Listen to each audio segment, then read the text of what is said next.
উনি নবী হয়েছেন কত বয়সে? 40 বছর বয়সে। তাহলে 40 বছর বয়স মানে তো জীবনের মূল টাইমটা প্রায়।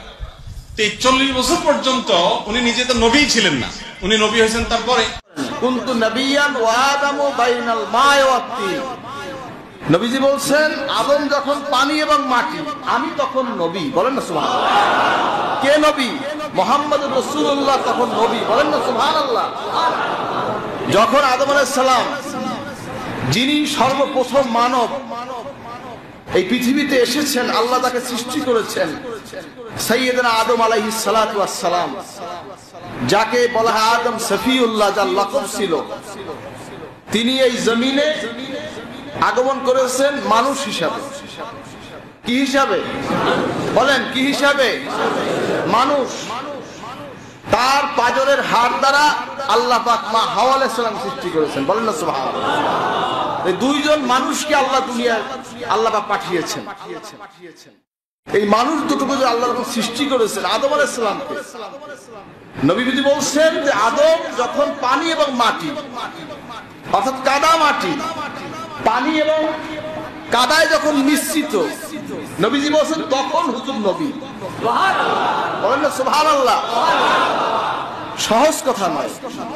তিনি আদমের বংশধর, সাইয়েদনা আদম আলাইহিস সালাম, তিনি বংশধর। আমরাও কিন্তু আদমের বংশধর, ঠিক কিনা বলেন? নবী সাল্লাল্লাহু আলাইহি ওয়াসাল্লাম উদাহরণ দিয়েছেন, বলেছেন বাস্তব কথা। সে যখন পানি এবং মাটি, আমি তখন নবী, নবীজি তখন নবী। বলেন না সুবহানাল্লাহ। আমাদের দেশে অনেক বক্তা বলে থাকেন যে আল্লাহর নবী সাল্লাল্লাহু আলাইহি ওয়াসাল্লামের 40 বছরের পূর্বের জিন্দেগি, এটাকে নবুয়তি জিন্দেগি বলা যায় না। আস্তে কনকা জজবা ঠান্ডা হয়ে গেল নাকি? যত বড় জোরে গলা আছে চিৎকার দিয়ে বলেন নাউজুবিল্লাহ। আল্লাহ নবী সাল্লাল্লাহু আলাইহি ওয়াসাল্লাম যখন হুজুর তায়েফে গিয়েছিলেন, যেই খচ্চরের পিঠে হুজুর যখন তায়েফে গেছেন, মা হালিমাতুস সাদিয়া রাদিয়াল্লাহু তাআলা আনহা, হুজুরের দুধ মা, তিনি হুজুরকে কোলে নিয়ে রওনা হইলেন। ওই গাধার পিঠে, খচ্চর বা গাধা হবে, এর পিঠে রওনা হইলেন। সবচাইতে দুর্বল ঘোড়া ছিল সেটা, গাধা ছিল সেইটা, যানবাহন। আদিকালে যানবাহন ছিল খচ্চর, ঘোড়া, এগুলি ছিল আদিকালে যানবাহন। যুদ্ধের ক্ষেত্রে ঘোড়া ব্যবহার করা হতো, যানবাহনের ক্ষেত্রে উট, এবার আপনার কি বলে গাধা, খচ্চর, এগুলো ব্যবহার করা হতো। আল্লাহর হাবিব সাল্লাল্লাহু আলাইহি ওয়াসাল্লাম নিয়েও যানবাহনে যখন উঠলেন, সবের আগে তায়েফে পৌঁছে গেল সেই যানবাহন। সবের পিছে আসার সময় ছিল, সবের পিছে। তায়েফ থেকে মক্কা শরীফে আসার সময় ছিল সকলের পিছে। আর নবীজিকে, আমার নবী সাল্লাল্লাহু আলাইহি ওয়াসাল্লামকে নিয়ে উঠলেন ওই গাধার পিঠে, ওই যানবাহনে, চলে গেলেন সবের আগে। বলেন আল্লাহ হাবিব সাল্লাল্লাহু আলাইহি ওয়াসাল্লাম যখন দুধ পান করতেন, তিনি এক পাশে দুধ পান করতেন, আর এক পাশে খাইতেন। অর্থাৎ হুজুরের ওই যে আপনার হালিমাতুস সাদিয়া রাদিয়াল্লাহু আনহা আবার একজন সন্তান ছিল। হুজুরের দুধ বোন হোক বা ভাই হোক, যেটাই হোক, ছিলেন। কিন্তু সে আপনার ওই নবী সাল্লাল্লাহু আলাইহি ওয়াসাল্লাম, সে মায়ের স্তন যেই দিক থেকে খাইতো, নবী সেদিক খায়নি। বলেন না সুবহানাল্লাহ। জন্মের পরেই আল্লাহ তাকে ইনসাফ শিক্ষা দিয়েছেন। বলেন না সুবহানাল্লাহ। হাজরিন, নবীজিকে আল্লাহ পাক প্রথম আদব শিক্ষা দিয়েছেন, উত্তম আদব, প্রথম ইলম শিক্ষা দিয়েছেন, উত্তম ইলম। قال النبي صلى الله عليه وسلم أدبني ربي فأحسن تأديبي وعلمني ربي فأحسن تعليمي। বলেন না সুবহানাল্লাহ। হাজরিন, নবীজির জন্ম থেকেই তার সবকিছু আল্লাহ দিয়ে দিয়েছে। হাজরিন ভাইরা আমার, হাজরিন, রাসূল পাক সাল্লাল্লাহু আলাইহি ওয়াসাল্লাম তিনি সে তায়েফের ময়দানে যখন তার আপনারা কি বলে দুম্বা চড়াচ্ছে, পিছে পিছে সে ঘুরতেছে। হাজরিন, তখন আকাশে মেঘ তাকে ছায়। সিরিয়ায় গেলেন 12 বছর বয়সে চাচা আবু তালেবের সাথে, মেষ চড়াচ্ছে। উপর থেকে মেঘটাকে ছাওয়া দিচ্ছে, মরা গাছের নিচে গিয়ে বসেছে, গাছটা এখনো আছে, সেই নবীজির গাছটা এখনো আছে, বলেন না সুবহানাল্লাহ। গাছের নিচে আল্লাহর হাবিব গিয়ে বসেছেন, মরা বাবলা গাছ জিন্দা হয়ে গেছে, ঝুঁকে নবীজিকে ছায়া দিচ্ছে, বলেন না সুবহানাল্লাহ। তো নবীজি 40 বছর আগের জিন্দেগিতে তাকে নবী বলা যাবে না, বুঝছেন তো? এই ফতোয়া দিচ্ছে বাংলার কিছু কিছু আলেম। এরা কি আলেম না জাহেল? বলেন কে কে জাহেল, বলেন নারা তাকবীর। আমার নবী তিনি আদম যখন পানি এবং মাটি, আমার নবী তখন নবী, বলেন না সুবহানাল্লাহ।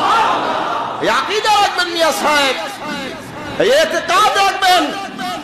ইতিকাদের মাধ্যমে মানুষ উঁচুতে উঠে যায়, ইতিকাদের মাধ্যমে মানুষ নিচে পড়ে যায়। তার বুজুর্গি, তার বাহাদুরি, তার ফকর, তার ইলম ছিন্ন বিচ্ছিন্ন হয়ে যায়, মিসকাল হয়ে যায় মিয়া সাহেব। আর ইতিকাদের কারণে যদি তার ইতিকাদের মধ্যে খুলুসিয়ত থাকে, আদব থাকে, ইখলাস থাকে, মনে রাখবেন সেই লোকটা উঁচুতে উঠে যায়। তামাম পৃথিবীর মানুষ যে তার সাথে বিশ্বাসঘাতকতা করে, পশ্চিম কালেও তার একটা চুল ছাড়তে পারে না, ঠিক কিনা বলেন? হাজরিন, সেই নবীর উম্মত হলো আমরা। মায়ার নবী, দয়ার নবী, রহমতের নবী, তিনি হলেন আমার নবী, আপনার নবী, বিশ্ব নবী হযরত মুহাম্মদ মুস্তাফা সাল্লাল্লাহু আলাইহি ওয়াসাল্লাম, বলেন না সুবহানাল্লাহ। আজ রওজা শরীফে হুজুর আমার জন্য আপনারা দোয়া করছেন, আমাদের সালামের জবাব হুজুর দিচ্ছেন। আল্লাহর হাবিব সাল্লাল্লাহু আলাইহি ওয়াসাল্লাম জিজ্ঞাসা করলেন সাহাবায়ে কেরাম, ইয়া রাসূলুল্লাহ, উত্তম কারা? নবীজি বললেন,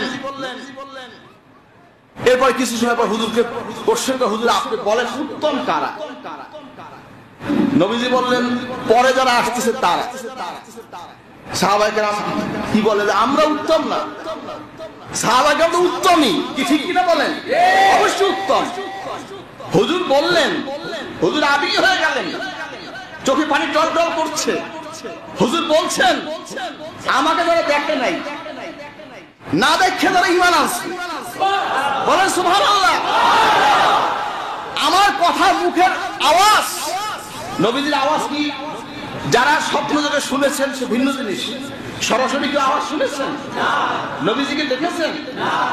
হাজরিন, যারা নবীজিকে না দেখে আমল করছে, না দেখে ঈমান আনছে, নবী বলেছেন তারা হল উত্তম। সুবহানাল্লাহ। আপনাদেরকে নবীজি উত্তম বলেছে, আপনাদের কত সৌভাগ্য, আমাদের কতই না সৌভাগ্য। নবীজি আমাদের জন্য চিন্তা করেছে, নবীজি আমাদের জন্য চিন্তা করেছে, গবেষণা করেছে। তারা দ্বীনের ঝান্ডা হাতে তামাম পৃথিবীর বুকে ছড়িয়ে পড়বে, আল্লাহর দ্বীনের দাওয়াত তারা দিবে। আল্লাহর নবী 1400 বছর আগে আপনাদের ব্যাপারে, আমাদের ব্যাপারে ভবিষ্যৎবাণী করে গেছে, বলেন না সুবহানাল্লাহ। নবীজি আমাদেরকে নিয়ে যেরকম ভেবেছেন, যেরকম হুজুর আমাদেরকে চেয়েছেন, আল্লাহ পাক যেন আমাদেরকে সেই মাকামে পৌঁছাই দেন। আল্লাহুম্মা আমিন। কি আমিন আসতে কনকা? আল্লাহর হাবিব 1400 বছর আগে আমাদের কথা যেভাবে গবেষণা করেছেন, যেভাবে হুজুর আমাদের চোখের পানি ফেলেছেন, যেরকম মহব্বত করেছেন, আমরা যেন তার দাদা আমরা সেরকম হইতে পারি, আল্লাহ পাক সেই তৌফিক দেন, আমিন। নবীজির মায়া কত, ইন্তেকালের পরে তার ওসিলায় তওবা কবুল হয়।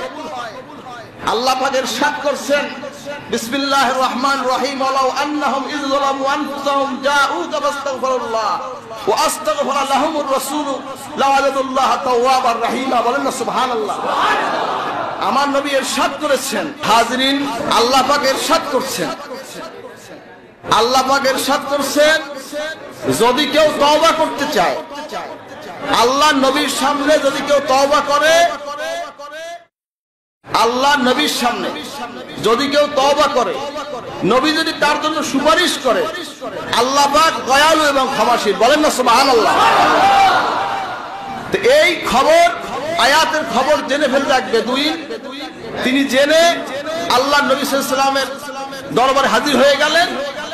এসে শুনতে যে হুজুর ইন্তেকাল হয়ে গেছে, ঝরঝর করে চোখের পানি, মসজিদ নববী শরীফে কান্দাকাটি গড়াগড়ি, বহুত কাঁদতেছে। নবীজি রওজা শরীফের পাশাপাশি কাঁদতেছে, আর এই আয়াতটা ইরশাদ করতে তেলাওয়াত করতেছে, ওয়ালাউ আন্নাহুম ইয যালামু আনফুসাহুম জাউকা ফাস্তাগফিরুল্লাহ ওয়া আস্তাগফারা লাহুমুর রাসূল লাওয়াজাদুল্লাহ তাওয়াবার রহিমা। বলেন না সুবহানাল্লাহ। এই আয়াত তেলাওয়াত করতেছে, ঝরঝর করে কাঁদতেছে। নবীজির কাছে বলতে, ইয়া রাসূলুল্লাহ, আপনি সুপারিশ করেন আল্লাহর কাছে, আল্লাহ যেন আমাকে ক্ষমা করে দেন। এই কাঁদতেছে অঝর ধারায়, এই কাঁদতে কাঁদতে বের হয়ে যাবে। এর মধ্যে এক উদ্বি নামক এক ব্যক্তি রওজা শরীফের বাহিরে আসহাবে সুফফায় কাছে বারান্দায় সেখানে শুয়ে আছে। তিনি স্বপ্ন দেখছেন, নবী সাল্লাল্লাহু আলাইহি ওয়াসাল্লাম বলছেন, ইয়া উদ্বি ফাবাশশির আন্নাল্লাহ কাদ গাফারা লাহু। বলেন না সুবহানাল্লাহ। হে উদ্বি, তুমি ওই ব্যক্তিকে সুসংবাদ দিয়ে দাও যে আল্লাহ পাক তাকে ক্ষমা করে দিয়েছেন। কে বলছেন? আমার নবী বলছেন। কে বলছেন? মান রাআনি ফিল মানামে ফাকাদ রাআনি ফা ইন্নাশ শাইতানা লা ইয়াতামাসসালু বি। বলেন না সুবহানাল্লাহ।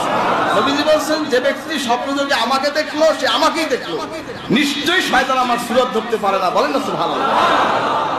এরপরে ওই ব্যক্তি ওখানে শের আবৃত্তি করতে লাগলো। এর আগে থেকে শুরু করছে, ইয়া খায়রা মান দুফিনাত বিল কায় আযমু ফাতাবা মিন দিবহিনাল কাউ ওয়াল উকুমু নাফসিল ফিদাউ লিকবরিন আনতা সাকিনুহু ফীহিল আফাফু ওয়া ফীহিল জুদ ওয়াল কারাম। বলেন না সুবহানাল্লাহ।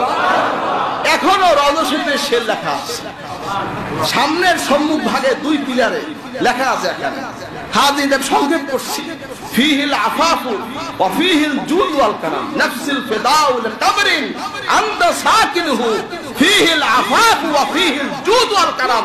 আমার জীবন, আমার নফস ওই কবর শরীফের উৎসর্গ, যেখানে আছে ক্ষমা, যেখানে আছে দয়া, যেখানে আছে মায়া। বলেন না সুবহানাল্লাহ। নারে তাকবীর। হায়াতুন নবী, জিন্দা নবী, বিশ্ব নবী শুয়ে আছেন আজ রওজা শরীফে। তাম পৃথিবীতে উম্মত যখন সালাম পাঠায়, দরুদ পড়ে, আজ রওজা শরীফে আমার নবী সেই সালামের জবাব দিচ্ছেন, দোয়া করছেন। কে কে বেশি বেশি দরুদ পড়বেন? কে কে নবীজিকে সালাম দেবেন, দরুদ পড়বেন? নারে তাকবীর, নারে তাকবীর। বাংলায় বহু আলেম আছে, নবীজিকে বলে মুর্দা নবী। জোরে নাউযুবিল্লাহ, জোরে নাউযুবিল্লাহ। ইন্নাল্লাহ হারামা আলাল আরদে আন তাকুলা আজসাদাল আমবিয়া। আল্লাহর নবী ইরশাদ করেছেন, নিশ্চয়ই মাটির জন্য আল্লাহ পাক হারাম করে দিয়েছেন আম্বিয়া আলাইহিস সালামের জিসমকে স্পর্শ করা, খাওয়া। জোরে বলেন সুবহানাল্লাহ। আদম আলাইহিস সালাম শুরু করে আমার নবী বন্ধ কোন নবীর জিসম মাটিতে খায় নাই। জোরে বলেন সুবহানাল্লাহ। ইতিকাদ রাখবেন, নবী হায়াতুন নবী ইন্তেকাল করেছেন, কবর শরীফে তিনি জিন্দা, তিনি সব কিছু উপলব্ধি করতে পারেন। তামাম উম্মতে মুহাম্মাদীর হাল, তামাম জগতের মানুষের হাল আমার নবী দেখতেছেন। বলেন না সুবহানাল্লাহ। নবীজি কবর শরীফে প্রত্যেকের হাজির হন, সওয়াল জবাবে যখন বলা হয় মান রাব্বুকা ওয়া মা দীনুকা ওয়া মান নাবিয়ুকা, তখন নবীজি বলেন মান হাযার রাজুল। ভিন্ন ব্যাখ্যা এসেছে মান হাযার রাজুল, এই লোকটা কে? নবীজি ওখানে হাজির হয়ে যান। যে মুমিন তিনি বলেন হাযা মুহাম্মাদুর রাসূলুল্লাহ সাল্লাল্লাহু আলাইহি সাল্লাম, যিনি নবীজিকে জিন্দা নবী জেনেছে, যিনি নবীর সুন্নাতের আমল করেছে, যিনি নবীজির ইত্তেবা করেছে, যিনি নবীকে মহব্বত করেছে, তিনি বলতে পারবেন হাযা মুহাম্মাদুর রাসূলুল্লাহ সাল্লাল্লাহু আলাইহি সাল্লাম। আর যিনি নবীজির দুশমনী করেছে, নবীজিকে মুর্দা নবী বলেছে, মাটিতে মিশে গেছে, নবীর ইনকার করেছে, বিরোধিতা করেছে, কবরে তার কোনো জবাব থাকবে না। মান রাব্বুকা কোনো জবাব নাই, মান দীনুকা জবাব নাই, মান নাবিয়ুকা হাযার রাজুল কোনো জবাব থাকবে না। শুরু হবে তার উপরে গুরুজ মারা। ঠিক কিনা বলেন? আল্লাহ পাক আমাদের সকলকে আমল করার তৌফিক দান। আমিন। আজকে হযরত কৃষ্ণ এখানে এসেছেন, যারা এখানে বসে আছেন খালে দিলে তওবা করবেন, নতুন করে বয়াত হবেন। কে কে রাজি আছেন দেখতে চাই? নারে তাকবীর, নারে তাকবীর। আল্লাহ পাক আমাদের সকলের তৌফিক দান। আমিন।